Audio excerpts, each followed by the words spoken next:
Okay, great. I'm going to take some comments here on Facebook because I've been given these comments and starting again. One, Tashaba saying that one of the various methods of sourcing funding, yes, particularly for property development, start off with no previous financial record. They say the NEF is broke while IDC no longer funds the property market. Banks require financial records from a startup. Again, they require financial records, but yes, you're a startup. yes, You're going into, how are you even supposed to win this? I think with respect that the person who's posted that comment doesn't understand, and I'll make the statement again. Yeah. If you want to own a chicken farm, you first start by selling eggs.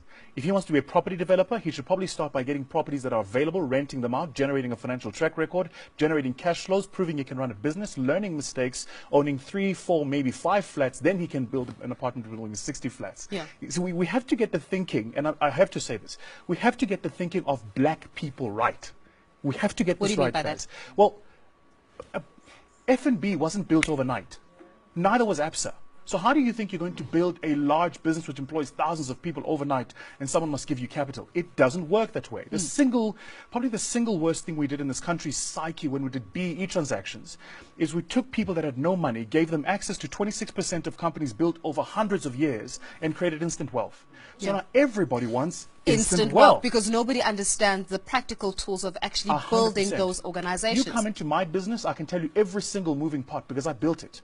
I can tell you the IT, the infrastructure, the operations, the HR, the marketing, the finance, the working capital cycles. Yeah. I built it. Nobody came and it was just there. I built it from scratch. And it's important for, especially, and I'm passionate about saying this to black people specifically, we have to start where we are.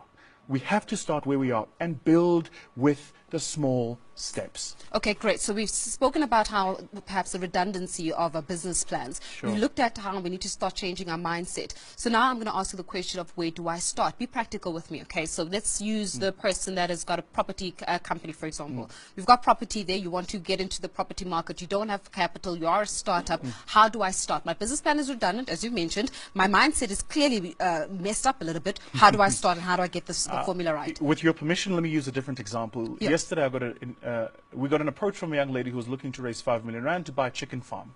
And the chicken farm she wants to buy is run and owned by white people who want to leave for whatever reason.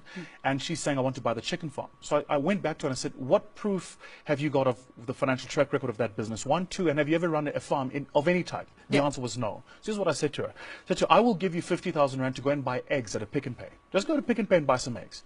Take those eggs and find people standing in street corners and sell those eggs at a batch of half a dozen each. That's 6 each.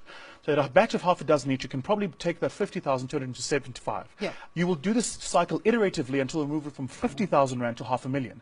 Once you've proven to me you can retail eggs, then I might think about getting you into a supply relationship with somebody who creates the eggs so you can buy at a lower cost and keep retailing. Let's start you first on the front end. Once you've gotten to 1, maybe 2 million retailing eggs, knowing who the customers are that buy the eggs, then I might think about buying you a chicken farm, because by the time you have the chickens and they give you the eggs, you now understand how the entire cycle works. But I'm not going to give you 3 million rand to buy a farm and buildings and put eggs in it and chickens and then sit and wait for some And then what about people that are watching the show right now and thinking, no, but why are you not doing this? It's all about radical economic transformation. What's your stance on that? Radical economic... What?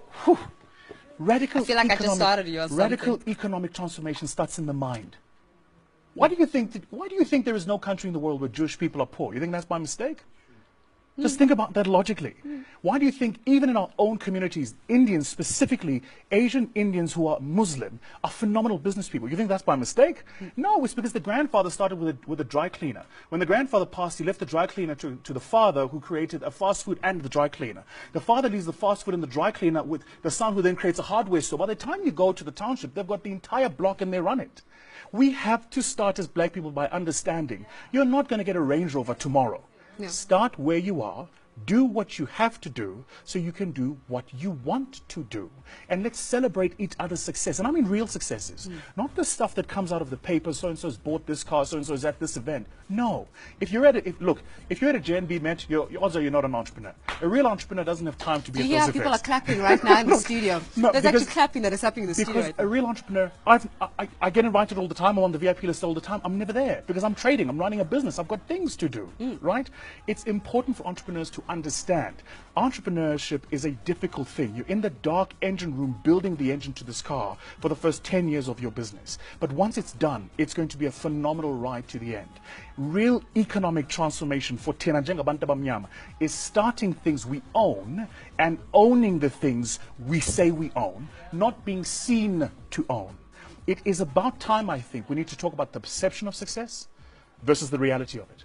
If you're driving a 200,000 Rand car and you bought it cash and I rock up in a 4 million Rand car that I owe, who's wealthy? Me. Thank you. Thank you so much for joining us this